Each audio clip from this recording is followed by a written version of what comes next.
we could see some of the fantastic technologies that await us in the next several decades. I'm all for that. All right, Wildcard Line, you're on the air with Dr. Kaku. Good morning.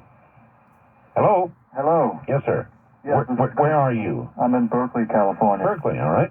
Yeah, Dr. Kaku, the critics of superstring theory sometimes say that it's got to be missing a major piece because even though it claims to unify a lot of the forces of nature, it doesn't make any new predictions. Can you comment on this, please? Well, the major criticism of superstring theory is that you can't test it because it's a theory of everything and it's a theory of the Big Bang, and therefore you have to recreate a Big Bang in order to actually test the whole theory.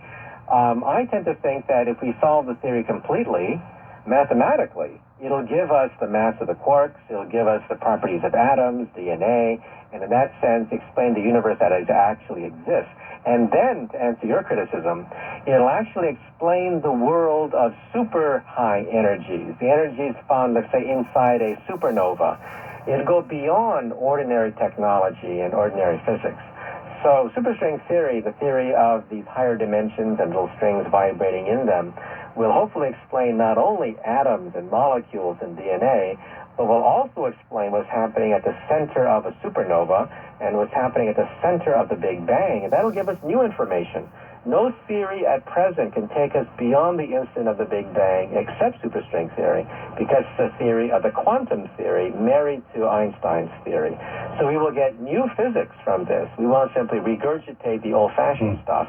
We'll get what happened before the Big Bang, which will be very interesting. It takes us one step closer to God by whatever name you call him or her.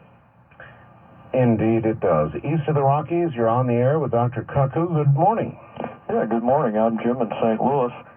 And Dr. Kaku, I had read a book one time, or part of a book, by Stephen Hawking, and he brought up the subject, while he was discussing how energy could possibly leak out of a black hole somehow.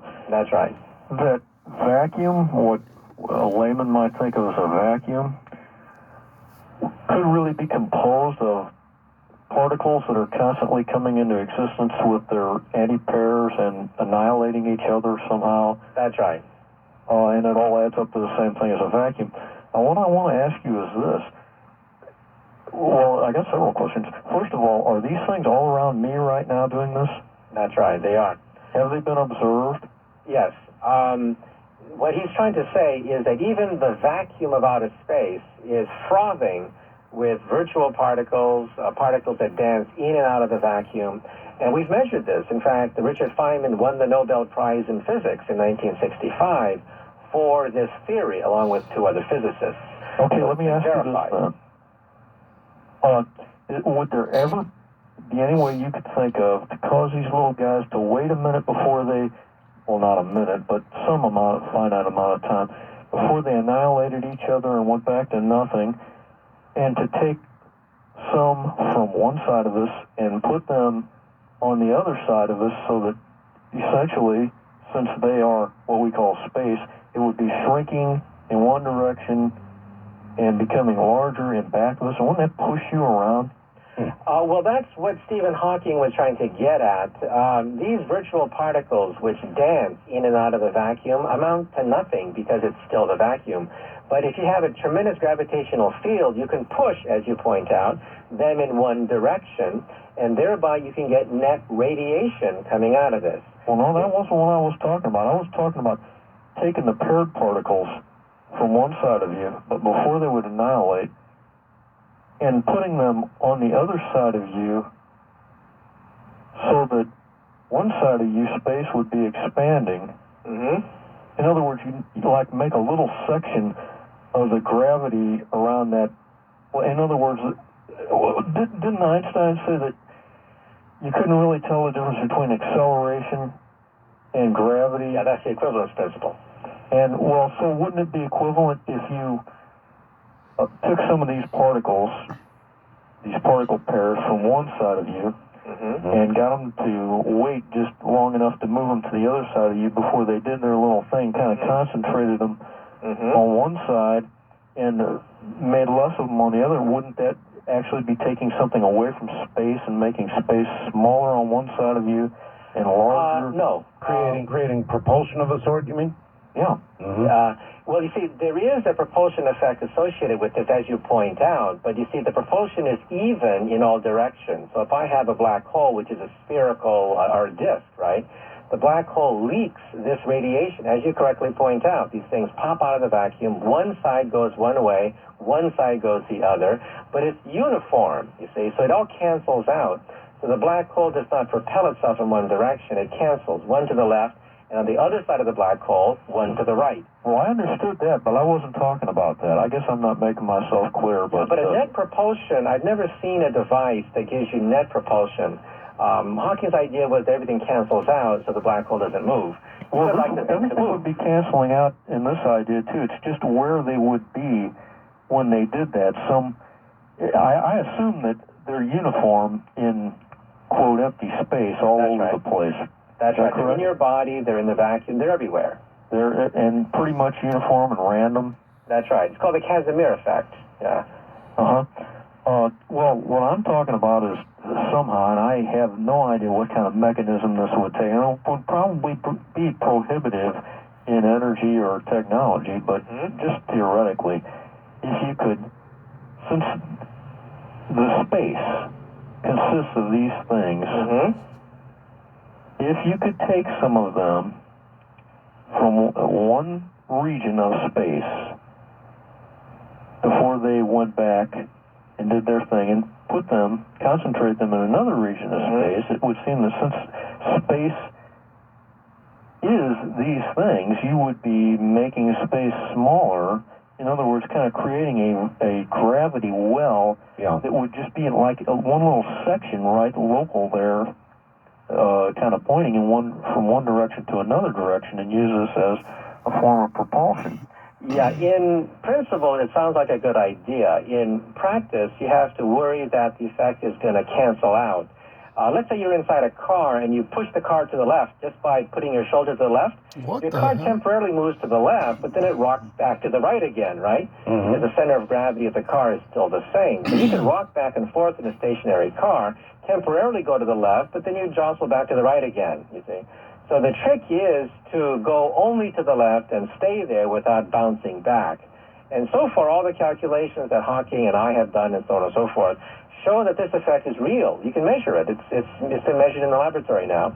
But that it's uniform. It cancels out, and so you cannot make a propulsion system out of it, though it would make a neat idea. You know, propulsion from nothing would make a great idea. I saw what he was driving at. I'm not sure I should have, but I sort of vaguely understood what he meant in creating a well in which you would move forward, and it made some sense. Right. First time, I'm sorry. But the thing is, the well is created evenly in both directions, so that it all cancels out. So you'd sit there and vibrate. That's right. You rock back and forth. All right. First time caller line, you're on the air with Dr. Kaku. Hi. Yes, good morning, Art. Good morning, Dr. Kaku. This is Mark calling from Honolulu. Yes, I was wondering, have you seen the movie Event Horizon? No, but the previous caller referred to it. Sounds like a great movie. Yes, basically the idea of the ship was to create a wormhole through space using a compartment. I guess what they did was they managed to artificially generate a black hole. They used the immense gravitational field to move between there and the Alpha Centauri. That's right. But apparently what went wrong was what was in between there and Alpha Centauri. A monster of some sort, huh? Kind of, sort of, but I wouldn't want to give it away for you because it was a very good movie. Okay. But in line with that, there was also this Japanese manga artist, Yukinobu Hoshino. He did this book called 2001 Nights. And his theory about it was creating a controlled antimatter reaction. Right. Create a micro black hole, and then they encased it in a permanently generated magnetic field. Right. And what they would do is, I believe the term is they created a gravitational field mirror, and they used that to open up a wormhole. Right. Now, and I was just curious. I understand what they're driving at. Antimatter exists. Okay. In fact, when I was in high school, I won the National Science Fair Award for photographing antimatter. It exists. We actually see it coming from the center of our galaxy. The problem is, we see very little of it. There's very little antimatter around, not sufficient to cause any great engine to be created like in Star Trek. Now, antimatter has positive energy, okay? So that the total amount of energy of matter and antimatter is still pretty small. It's not that much energy. So you still cannot open a black hole with antimatter. You would have to have lots of antimatter to do this. And that, of course, we're talking about the technology of a Type 2 civilization. Mm-hmm. So in principle, you could do it, yes. You could open up holes with either matter or antimatter. You have a choice. The problem is that you need enormous quantities of it, and that is beyond anything that we can attain on the Earth. And you're correct, by the way, that magnetism is the way to contain antimatter because, of course, if you touch antimatter, you blow up. It's like a bomb. So you have to be very careful. Well, is that not the first most likely use they would make of antimatter, Doctor? Yes, many years ago, Congress was worried about antimatter bombs, and there was an antimatter gap, in fact. We thought the Russians had an antimatter bomb, and we had to get our scientists to work on antimatter, too. Well, you know, you can build antimatter machines, except they're extremely expensive. You know, it takes a few $1 billion just to get a few microamps of beam of energy. And, you know, we do it at different atom smashers around the country, like Fermilab outside Chicago. The point is that it's billions of dollars for the teeniest little frail current coming out of the machine. So it's not a practical device to be used as a weapon. So Congress does not have to worry about an antimatter gap with any other country. Unfortunately, we're much more likely to get funding if antimatter ever gets to be practical in order to create a bomb than we are to get funding to do anything really practical with it. Yeah, no, but that's very unfortunate, right? That the Congress would first reach for the bomb and then, as an afterthought, think of commercial and consumer applications of the technology. Did you refuse to work on atomic hydrogen bombs and so forth on principle or simply because you preferred a different route for your science? Well, you asked a good question because, you know, I was offered a job at the Livermore National Laboratory to design these hydrogen bombs. And at first, it was more a question that I would rather work on Einstein's theory and complete the biggest bomb of all, which was the Big Bang. But later, I began to realize that, you know, these bombs kill people, and they can destroy the Earth. And now that I understand that we are headed toward a Type 1 civilization, that the main danger preventing us from flourishing as a Type 1 civilization is self-annihilation. So now it's become ideological. Now I believe that this is really a test that every Type 0 civilization in our galaxy, and there are probably hundreds of them, are being tested to see whether they're mature enough and have enough wisdom to handle this powerful technology. And unfortunately, a lot of them never made the grade, I'm sure. Well, then, aren't your colleagues working on refining these, which they still continue to do, enemies of civilization? Yeah, unfortunately, now they're working on what is called the third generation. You know, the first and the second generation of bombs was not enough. Now they're working on what are called third generation bombs or designer hydrogen bombs. First generation hydrogen bombs were very big, the size of a house, and could blow up a city, right? But second generation hydrogen bombs are very tiny, like MIRVs. You could put 10 of them in the nose cone of an MX missile. Right. Third generation hydrogen bombs are designer hydrogen bombs. They can be used for specific tasks like Star Wars, like bunker busters, like silo busters, like earth penetrators. They could be used in the desert, in the jungle, in outer space, in the ocean. So these designer hydrogen bombs is what they're working on now. And I personally don't see any use for designer hydrogen bombs because it makes war more tempting. A general will feel much more comfortable using a small bunker buster than using these huge hydrogen warheads, and that will get us into a lot of trouble. Do you see any way that there could be use by a national entity of a nuclear device that would not eventually lead to a fuller, more complete nuclear exchange? Well, I think that's one of the great problems is that, well, you know, like I said, I was in Russia a year and a half ago, and I met my counterparts in the Russian Academy of Sciences. And they've seen that nuclear weapons help to bankrupt their country. You know, they spent their national wealth building these things. Oh, yes. And it broke the bank. It broke their country. Their country fell apart as a consequence. And now their lakes are polluted. Sverdlovsk is polluted with nuclear reactors. Semipalatinsk is polluted. Huge areas of Siberia are polluted with nuclear radiation, much worse than in the United States. And that's the price you pay for reaching for this kind of power, right? And now, as I mentioned before, we have some of it missing, which, of course, is another cause of concern.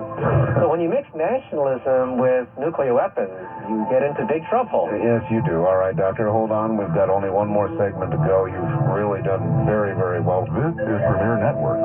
That was Art Bell hosting Coast to Coast AM on this Somewhere in Time.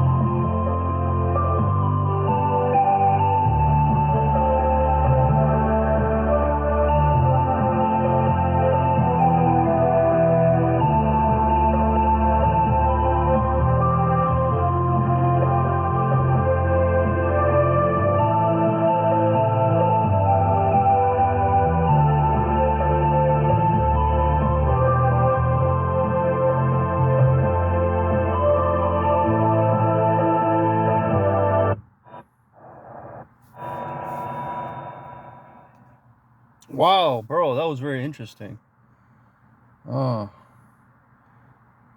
Yeah, I'm listening to Art Bell over here. Very good show, Dr. Kaku. Good night, guys, and may the force be with you. Bye.